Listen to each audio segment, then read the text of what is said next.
अवधूत चिंतन श्री गुरुदेव दत्त श्री स्वामी समर्थ. नमस्कार स्वामी भक्तांनो, आपल्या सर्वांच्या अत्यंत लाडक्या आणि श्रद्धेच्या अशा श्री स्वामी समर्थ या मराठमोळ्या चॅनलवर तुमचं सर्वांचं मनपूर्वक स्वागत. मंडळी, तुमच्या घरात तुळशीचं वृंदावन आहे का? दररोज सकाळी तुळशीला नमस्कार करून तिची पूजा करता का? आणि सर्वात महत्वाचं म्हणजे तुमच्या घरातील तुळस नेहमी हिरवीगार, टवटवीत आणि बहरलेली राहावी अशी तुमची इच्छा आहे का? जर तुमचं उत्तर हो असेल तर आजचा हा व्हिडिओ तुमच्यासाठी अत्यंत महत्वाचा ठरणार आहे. कारण अनेक वेळा आपण अत्यंत श्रद्धेने तुळशीची पूजा करतो, तिला पाणी घालतो, दिवा लावतो, नियमाने नमस्कार करतो, पण नकळत काही अशा चुका घडतात ज्यामुळे तुळस हळूहळू कमकुवत होऊ लागते, पाने पिवळी पडू लागतात, वाढ खुंटते आणि काही वेळा तुळस पूर्णपणे सुकूनही जाते. मंडळी, हिंदू धर्मामध्ये तुळशीला अत्यंत पवित्र स्थान देण्यात आलं आहे. तुळस ही केवळ एक वनस्पती नाही, तर तिला माता म्हणूनही मान दिला जातो. अनेक धार्मिक मान्यतांनुसार तुळशीमध्ये देवी लक्ष्मीचं रूप मानलं जातं. म्हणूनच तुळशीची सेवा करताना श्रद्धेबरोबरच काही नियमांची माहिती असणं देखील आवश्यक ठरतं. आजच्या या व्हिडिओमध्ये आपण तुळशीची योग्य सेवा कशी करावी, तिला पाणी कसं अर्पण करावं, कोणते नियम पाळावेत आणि तुळस वर्षभर हिरवीगार राहण्यासाठी कोणत्या गोष्टींकडे लक्ष द्यावं याबद्दल सविस्तर माहिती जाणून घेणार आहोत. म्हणूनच आजचा हा व्हिडिओ शेवटपर्यंत नक्की पहा. मंडळी, तुळशीची सेवा दिवसाच्या सुरुवातीलाच सुरू होते. सकाळी स्नान करून स्वच्छ वस्त्र परिधान केल्यानंतर तुळशी समोर जावं. शक्य असल्यास तुळशीच्या वृंदावनाजवळ सुंदर रांगोळी काढावी. त्यानंतर अत्यंत नम्रतेने तुळशी मातेला नमस्कार करावा. हा नमस्कार केवळ एक कृती नसते, तर त्यामध्ये कृतज्ञता आणि भक्तिभाव दडलेला असतो. त्यानंतर तुळशीला जल अर्पण करावं, परंतु पाणी घालताना घाई गडबड करू नये.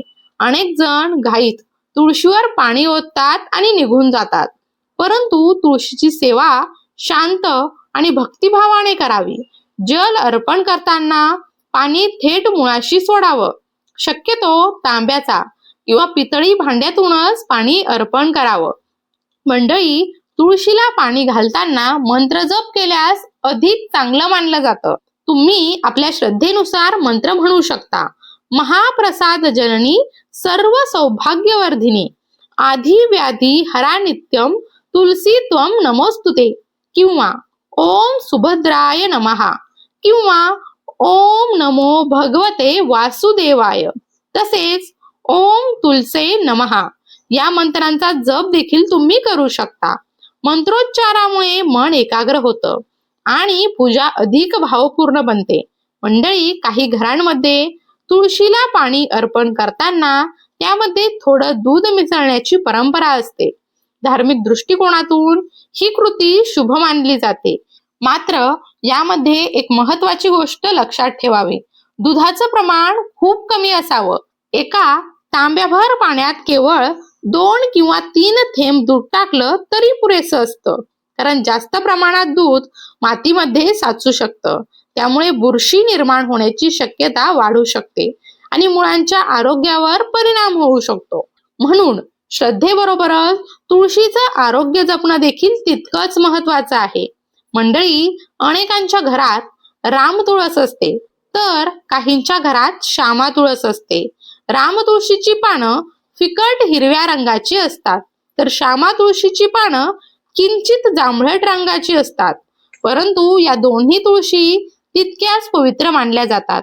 म्हणून कोणती तुळस श्रेष्ठ आणि कोणती कनिष्ठ असा विचार करू नका.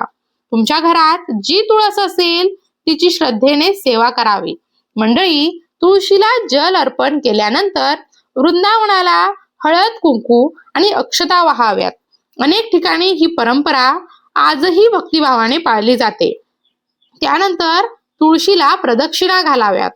3, 5, 7 किंवा 11 प्रदक्षिणा घालणं शुभ मानलं जातं. प्रदक्षिणा घालताना भगवान विष्णूंचं नामस्मरण करावं किंवा आपल्या आवडीचा मंत्र जपावा. काही भक्त 108 प्रदक्षिणा घालत भगवान विष्णूंचा जप करतात. ही साधना अत्यंत भावपूर्ण मानली जाते. मंडळी, आता तुळशीच्या पानांबाबत एक महत्वाचा नियम जाणून घेऊया. धार्मिक मान्यतानुसार स्नान न करता तुळशीची पानं तोडू नयेत. तसेच रविवारी, एकादशी आणि द्वादशीच्या दिवशी तुळशीची पानं तोडणं टाळावं असं देखील सांगितलं जातं.